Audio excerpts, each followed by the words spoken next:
तो कांग्रेस ने कल लोकसभा चुनाव के लिए करीब 60 उम्मीदवारों के नाम तय कर दिए हैं। राहुल गांधी फिर वायनाड से मैदान में आ सकते हैं, कुछ और दिग्गज चुनाव में दिखाई देंगे। आज पहली लिस्ट का ऐलान हो सकता है। दिल्ली के कुछ नामों पर एक राय नहीं बन पाई है, लेकिन कर्नाटक की कई सीटों पर नाम तय हो गए हैं।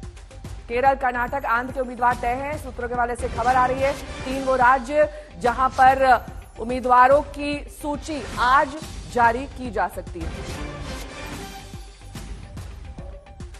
तो वायनाड से लेकर राहुल पर कांग्रेस के नेता जयराम रमेश ने कांग्रेस का पक्ष रखा। उनका कहना है कि राहुल कहां से चुनाव लड़ेंगे ये सीईसी तय करेगी। प्रियंका कहां से लड़ेंगी ये फैसला भी सीईसी से होना है। सर, जिस बेल्ट से पूरी यात्रा आगे की तरफ जा रही है, कितना फायदा होता हुआ दिख रहा है, क्योंकि 7 जिलों का समावेश गुजरात में किया गया है। ये चुनावी यात्रा नहीं है, ये वैचारिक यात्रा है। विचारधारा के आधार पर ये भारत जोड़ो यात्रा और ये भारत जोड़ो न्याय यात्रा निकाला गया है। आज हम यहाँ दोहाड़ और पंचमहल में रहेंगे। अगले 3 दिन के लिए हम गुजरात में हैं, उसके बाद हम महाराष्ट्र में जाएंगे। मणिपुर से हमने शुरुआत की थी 14 जनवरी को, और 5 न्याय को लेकर भारत जोड़ो न्याय यात्रा निकला है। नारी न्याय, आज अंतर्राष्ट्रीय महिला दिवस भी है।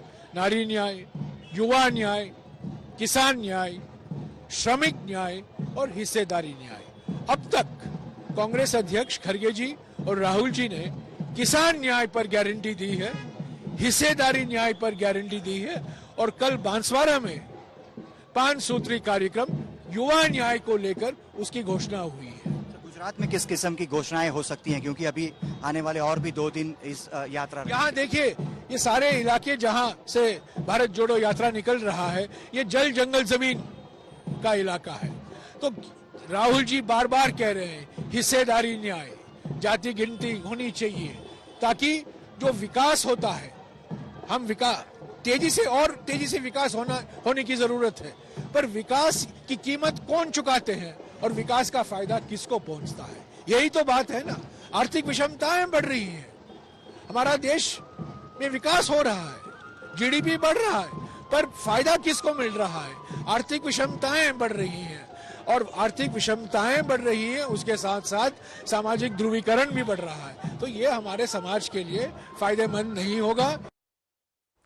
तो राहुल गांधी वायनाड से चुनाव लड़ सकते हैं। इस पर बीजेपी ने तंज कसा कि गांधी परिवार यूपी से पलायन कर रहा है। मुझे तो लगता था गांधी परिवार पलायन कर गया है, पर उनकी प्लानिंग में उत्तर प्रदेश कहीं नजर ही नहीं आता था। राहुल गांधी जी तो वायनाड में जाकर उत्तर प्रदेश के लिए जो शब्द बोलते थे यहाँ के लोगों के लिए, वो उत्तर प्रदेश की जनता भूली नहीं है। और आपने तो देखा, जब आप आए थे तो 40 लोग आसपास नजर नहीं आए। क्या सोच के चुनाव लड़ेंगे? अमित भारद्वाज मेरे सहयोगी इस वक्त तमाम जानकारी के साथ जुड़ गए हैं। अमित, अमेठी और रायबरेली सीट से उम्मीदवारों का ऐलान ना करना, या फिर राहुल गांधी और प्रियंका गांधी कहां से चुनाव लड़ेंगे, इस बात का ऐलान आखिर तक रोक के रखना, और जिस तरीके से बीजेपी हमलावर हो रही है, कहीं ना कहीं कांग्रेस की साख और उनकी पूरी राजनीतिक जो अभी तक जो बिसात रही है, उस पर एक सवाल खड़े करता है कि आत्मविश्वास की कमी तो नहीं है, इसी वजह से वायनाड और फिर अमेठी 2 जगहों से राहुल गांधी को चुनाव लड़ाया जाता है। बिल्कुल नहीं, बीजेपी की तरफ से सवाल जरूर उठेंगे, और जो राजनीतिक पार्टियों के बीच में जो नैरेटिव की लड़ाई होती है, उसके तहत इसी तरह का सवाल उठाया जाएगा कि आखिरकार अमेठी रायबरेली से उम्मीदवारों की घोषणा जल्दी क्यों नहीं की जा रही है। और दूसरी तरफ आपको ये भी देखना होगा कि कांग्रेस ने अब सीट अनाउंसमेंट की जो प्रक्रिया है, शॉर्ट लिस्टिंग और अनाउंसमेंट की प्रक्रिया, उसको तेज कर दिया। आज संभावना है कि कांग्रेस की पहली लिस्ट जारी हो जाएगी, जिसमें कांग्रेस पार्टी के सबसे बड़े चेहरे के तौर पे जो देखे जाते हैं राहुल गांधी, उनका नाम सामने आ सकता है। जो सूत्रों के हवाले से खबर आ रही है, केरल, कर्नाटक, तेलंगाना जैसे राज्यों में कहीं ना कहीं नामों को लेकर एक लिस्ट तैयार हो गई है। इसके साथ साथ कल दिल्ली की 3 सीटों पर भी विचार हुआ था, लेकिन वहां नाम फाइनल नहीं हुए हैं। लेकिन हमें जो सूत्र अभी बता रहे हैं नेहा, कि केरल के वायनाड से एक बार फिर से राहुल गांधी चुनावी मैदान में उतरेंगे। फिलहाल वायनाड से ही राहुल गांधी सांसद है, वहीं से दोबारा अपना दूसरा टर्म वो सीख करेंगे। इसके साथ साथ कर्नाटक में भी कई सीटों पे कहीं ना कहीं कैंडिडेट्स को शॉर्टलिस्ट कर लिया गया है। कल कर्नाटक के मुख्यमंत्री सिद्धरामैया खुद कनेक्टेड रहे थे पूरे जो सीईसी की चर्चा थी उसके दौरान। डीके शिव कुमार के भाई डीके सुरेश को फिर से एक बार चुनावी मैदान में उतारा जा सकता है। बड़े चेहरे की अगर हम बात करें, केरल में राहुल गांधी के अलावा शशि थरूर को तिरुवनंतपुरम की सीट पर उतारा जा सकता है। इसके साथ साथ सूत्र हमें यह भी बता रहे हैं कि तेलंगाना की सीटों पर भी कहीं ना कहीं चर्चा हो गई है। एक रजामंदी वहां भी बनती हुई दिखाई दे रही है। 4 से 5 सीटें संभवतः हैं जिन पे भी डिस्कशन होना बाकी रह गया है। छत्तीसगढ़ में नेहा एक बार आपको बड़ा नाम फिर से देखने को मिलेगा। भूपेश बघेल पूर्व मुख्यमंत्री, उनको राजनांदगांव से उतारने की तैयारी कांग्रेस कर रही है। ठीक है अमित, बहुत बहुत शुक्रिया तमाम जानकारी के लिए आपका।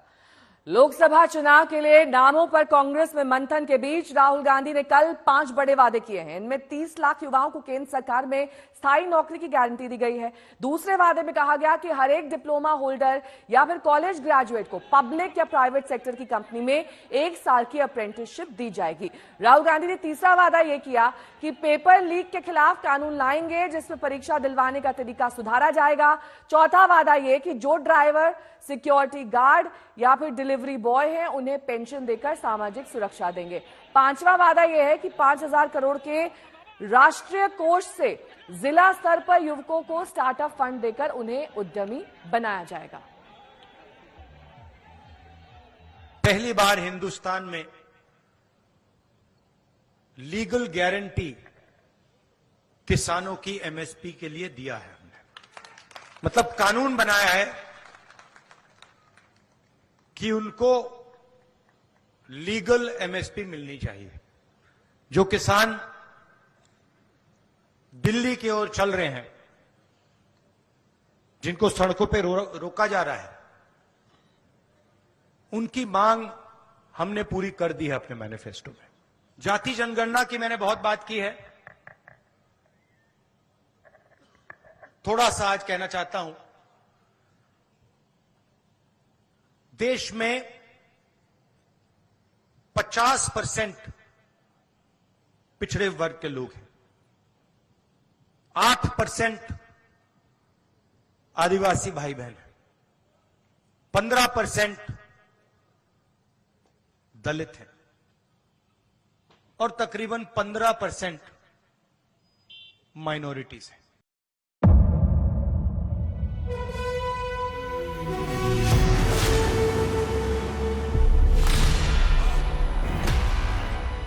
मुद्दों का मैदान, जिम्मेदारी लेंगे। तर्कों पर घमासान। क्या बताना चाहते हैं इस देश को? किससे किसकी ठनी, न्याय की नीति नहीं बनती है। किसने दी किसे पटखनी। क्या सच है जिसको छिपाने की कोशिश? खबरों की दुनिया का सबसे बड़ा अखाड़ा दंगल देखे मेरे यानी चित्रा त्रिपाठी के साथ रोज शाम 5 बजे सिर्फ आज तक पर।